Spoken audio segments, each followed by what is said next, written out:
রান্না করব আলুর দম। তার জন্য দেখো প্রথমে দিয়ে দিলাম কড়াইতে সর্ষের তেল, তারপরে দিয়ে দিলাম পেঁয়াজ বাটা, তারপরে পেঁয়াজটা একটু ভেজে নিয়ে দিয়ে দিলাম রসুন বাটা, পরিমাণ মতো লবণ, তারপরে দিয়ে দিলাম জিরে আর গোলমরিচ বাটা, দিয়ে তারপরে ভালো করে মশলাটা কষাতে থাকবো।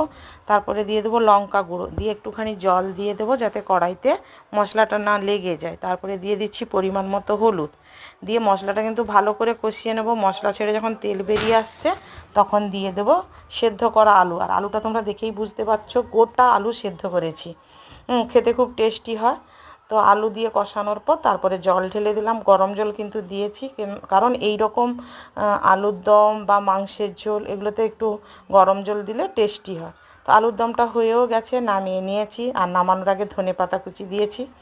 এদিকে মুড়ি খাবো, কিন্তু মেয়ে বলছে মা আমাকে দুটো লুচি করে দাও। আটা মাখা যেহেতু ছিল ফ্রিজে, তাই ওকে কয়েকটা লুচি করে দিলাম। আর তোমাদের সঙ্গে সবটাই শেয়ার করলাম। ভালো লাগলে লাইক করে দিও।